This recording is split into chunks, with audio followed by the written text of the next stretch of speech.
Hola a todos, bienvenidos de nuevo, espero que estéis todos muy bien. En el vídeo de hoy vamos a hablar de los implantes y sus principales diferencias con los dientes.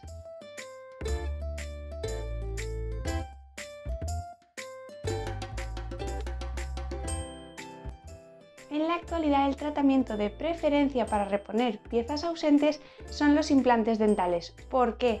Porque para su colocación no hace falta dañar a las piezas adyacentes, también porque se trata de una prótesis fija que aporta mucha comodidad al paciente y además también porque no solo nos sustituye lo que es la parte de la corona del diente, sino también la raíz con ese implante, por lo tanto las fuerzas oclusales se reparten de una forma más equilibrada.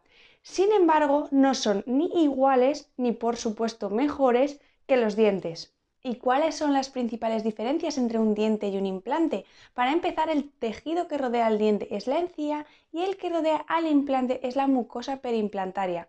Además, el diente es un tejido que está vivo y el implante es simplemente una pieza de titanio. También la conexión del diente al hueso es a través del ligamento y en el caso del implante se sujeta al hueso por una anquilosis funcional, lo que hoy en día se conoce popularmente como osteointegración o lo que se suele decir osteointegración. Además, las fibras de tejido conectivo que rodean al diente van de modo perpendicular, mientras que las que rodean el implante se sitúan de manera paralela a este. También parte de la encía que rodea el diente está queratinizada y en cambio en los implantes muchas veces esta encía queratinizada está ausente, o sea, no existe.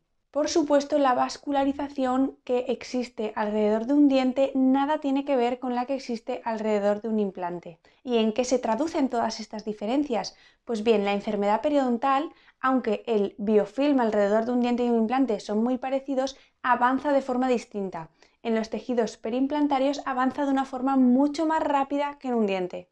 Los factores de riesgo que van a favorecer la enfermedad perimplantaria van a ser haber tenido una enfermedad periodontal previa, es decir, un paciente que ya ha perdido sus dientes por enfermedad periodontal, es mucho más probable que tenga periimplantitis en sus implantes que otra persona que, por ejemplo, haya perdido sus dientes por un accidente, porque la predisposición genética a padecer la enfermedad está más presente en este que hemos comentado.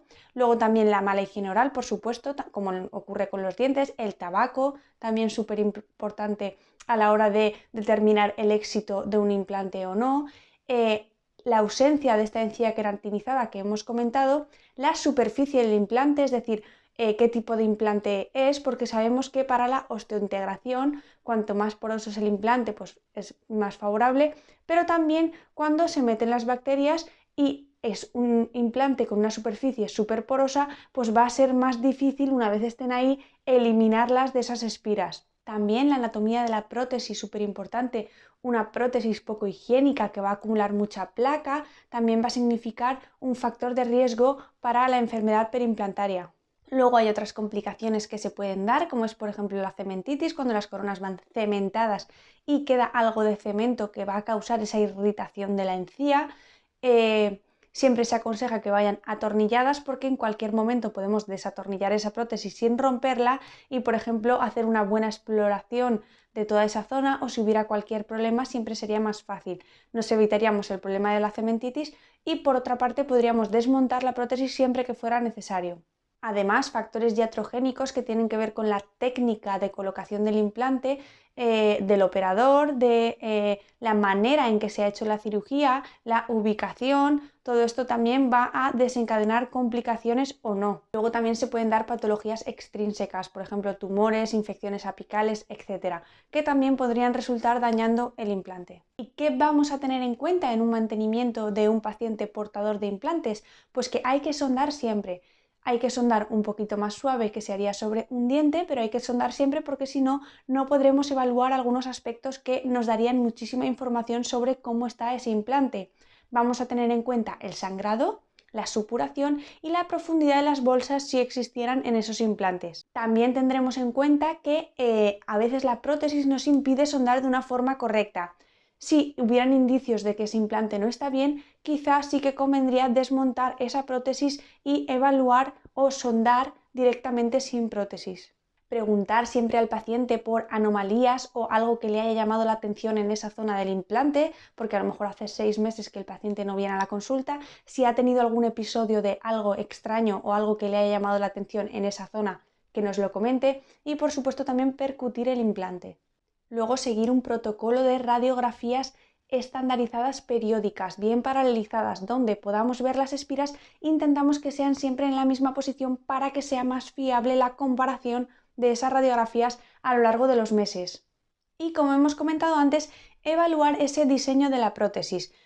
¿Cómo sabemos si la prótesis es higiénica o no? Hay veces que es muy evidente que es poco higiénica, pero si el paciente es muy habilidoso y consigue eliminar bien la placa, no hay ningún problema.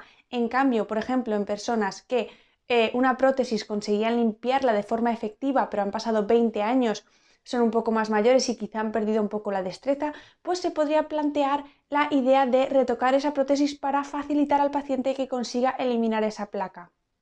En definitiva, no tenemos que tener miedo cuando estemos delante de un paciente portador de implantes. Simplemente tenemos que tener en cuenta las diferencias entre los dientes y los implantes, todo lo que hemos comentado, saber qué factores tenemos que evaluar y sobre todo fijarnos en el acúmulo de placa, que siempre va a ser una señal que nos va a indicar si eso va a ir bien o no. Como siempre, la clave está en la prevención y ahí los higienistas tenemos un papel fundamental desde el mismísimo día en que se coloca la prótesis, enseñando al paciente cómo deben limpiar esa prótesis porque es algo nuevo que van a tener en su boca y va a ser un poco distinto de lo que hacía con los dientes. En otro vídeo veremos un poco cómo debemos dar esas instrucciones de higiene a pacientes portadores de implantes, porque también son un poco diferentes y a veces se utilizan utensilios que no son los que usaría un paciente que no lleve implantes. Nos veremos la semana que viene con más cositas y pronto os grabo el vídeo con las instrucciones de higiene para pacientes portadores de implantes.